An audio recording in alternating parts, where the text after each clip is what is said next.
টানা কয়েকদিনের মতো সোমবারও একই চিত্র। সেহরি শেষ করেই যেন নেমে পড়েছেন জ্বালানি সংগ্রহে।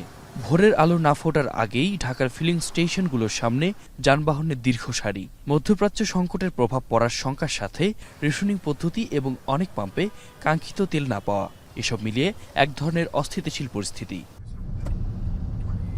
মোটরসাইকেল, প্রাইভেট কার, মাইক্রোবাসের সারি চলে গেছে অনেক দূর পর্যন্ত।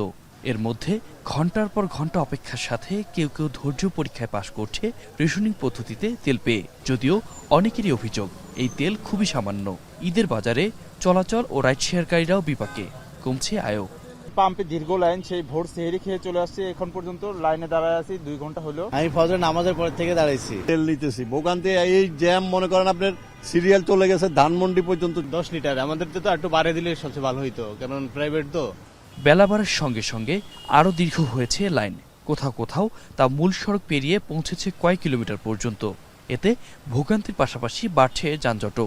হ্যাঁ, আমি একদম ওখানে ছিলাম, মোটামুটি প্রায় 30-40 মিনিট হয়েছে এখান পর্যন্ত আসতে। ভোগান্তি না, এটা ইচ্ছাকৃত ভাবে মনে করেন যে সংকট সৃষ্টি করে ভোগান্তি করা। এর চেয়ে ভোগান্তি আর হয় না। অফিস করি, রমজান মাস সেহরি করে ঘুমাইতে পারতেছি না, আপনার লাইনে এসে দাঁড়ায় থাকতে হচ্ছে। তবে নির্ধারিত নিয়ম মেনেই জ্বালানি বিক্রির দাবি ফিলিং স্টেশন কর্তৃপক্ষের। অভিযোগ, অনেক ক্রেতাই নির্ধারিত সীমার বাইরে তেল নিতে যাওয়ায় পরিস্থিতি জটিল হয়ে উঠছে। অভিযোগ বলতে আমরা যে 3-4 ঘন্টা যে সময়টা ব্যয় করতেছি, কিন্তু আমাদের তো তেল দিচ্ছে 10 লিটার। অনেক ভোগান্তির। ভোর 4:30টায় আসছি, এখন পর্যন্ত তেল পাইনি। এদিকে পরিস্থিতি নিয়ন্ত্রণ রাখতে বেশ কয়েকটি ফিলিং স্টেশনে মোতায়েন করা হয়েছে পুলিশ। শৃঙ্খলা বজায় রেখে লাইনে দাঁড়াতে এবং অযথা ভিড় না বাড়াতে চালকদের প্রতি আহ্বান জানিয়েছে আইনশৃঙ্খলা বাহিনী। আতিক মেজবালগ্ন, এখন ঢাকা। শিয়া বাটার ও ভিটামিন ই সমৃদ্ধ লিলি বিউটি সোপ, তারুণ্যময় উজ্জ্বল ত্বকের জন্য।